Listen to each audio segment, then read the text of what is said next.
Today we're going to take a look at some trig identities. And we're going to look at three kind of basic sets of trig identities. The first set is just identities by definition. So basically the definitions of tangent, cotangent, secant, and cosecant. So tangent of alpha is defined as sine of alpha divided by cosine of alpha. And we've seen this before. Also cotangent, well, that's just the reciprocal of tangent. So we're going to get cosine alpha divided by sine of alpha. Secant of alpha is the reciprocal of the cosine function, so 1 over cosine alpha. And cosecant is the reciprocal of sine, 1 over sine alpha. And we can use these definitions to help us simplify some expressions. So for our first example, let's simplify the expression cotangent of x times secant of x, all divided by cosecant of x. And the way we're going to simplify is just by using our definitions. We're going to convert all of these trig functions into basically sines and cosines. So cotangent of x, that's equal to cosine x divided by sine of x, times secant of x, which is 1 over cosine x. Notice I'm careful to keep my variable x in there. I don't just write cosine over sine times 1 over cosine. I make sure to put my variable x in there. And in the denominator, we have cosecant of x, which by definition is 1 over sine of x. And now what we can do is simplify this expression, right? We're going to have a lot of reducing going on. For example, in the numerator, these cosines are going to reduce. And what we get is, in the numerator, we have 1 over sine x divided by, in the denominator, we also have 1 over sine x. And at this point, we know anything divided by itself should just be 1. Or if you want to do the trick of, leaving the numerator the same, 1 over sine x, and then multiplying by the reciprocal of the denominator, so multiplying by sine of x over 1, we can see that this way, when we reduce, we also get our final answer of just 1. And that would be our simplification. All right, let's look at another set of identities. The next kind of basic set we have are the Pythagorean identities. And so there's actually 3 of them altogether. The most fundamental one says that sine squared alpha plus cosine squared alpha, well, what is this equal to? And well, if we think about it, if this is our unit circle here, and that means that our radius is equal to 1, well, by definition, we know that when we form this right triangle, this bottom side, the x-coordinate, that's just cosine of alpha. And the y-coordinate, that's sine of alpha. And if we were to use the Pythagorean theorem, well, if I take my bottom side, which is cosine alpha, so cosine squared alpha, plus I'm going to take the other leg of my triangle and square that, so sine squared alpha. This is kind of like the a squared plus b squared. And we know by the Pythagorean theorem that should be equal to the hypotenuse squared, which in this picture is 1 squared. And well, there we have it. Our first Pythagorean identity says that sine squared alpha plus cosine squared alpha should be equal to 1 squared, which is just 1. And there we go. This is our first Pythagorean identity.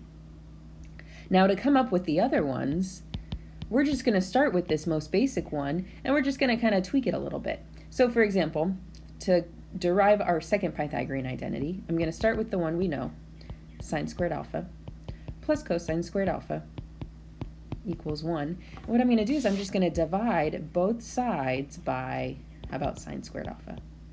And as long as I do the same thing to both sides, my equation is still valid.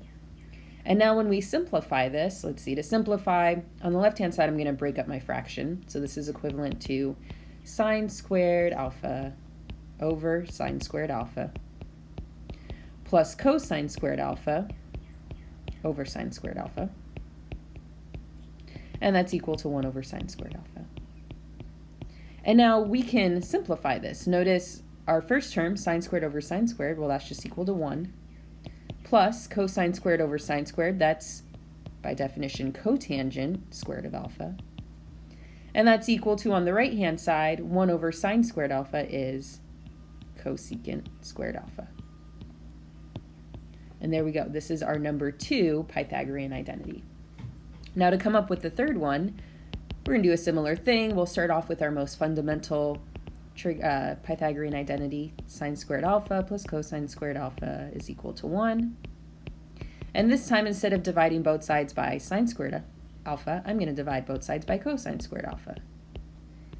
And this time, when we simplify, notice on the left-hand side we'll have sine squared over cosine squared, which is tangent squared alpha, plus cosine squared over cosine squared, that's just 1. And that's equal to, on the right-hand side, 1 over cosine squared alpha is secant squared alpha.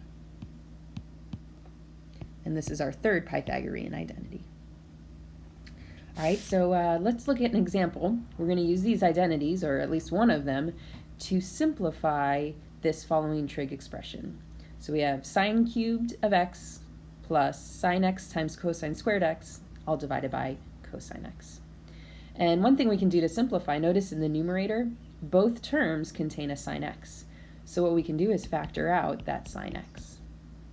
And I'm only allowed to take one of them out, even though the first term has 3 of them, our second term only has 1. So I'm only allowed to take 1 out. And when we do that, well, what are we left with? From the first term, if I factor out a sine x, what we're left with is sine squared x. And from our second term, when we take out that sine x, what we're left with is cosine squared x. And then this whole thing is still divided by cosine x. We have that in the denominator. Oh, and now look at what we have in brackets here. Sine squared plus cosine squared. Well, we know by our fundamental Pythagorean identity, this is just equal to 1. So now what we have is sine of x times 1 divided by cosine of x. And we can simplify this further. By definition, sine x over cosine x, that's just tangent of x. And that's as far as we can simplify that expression.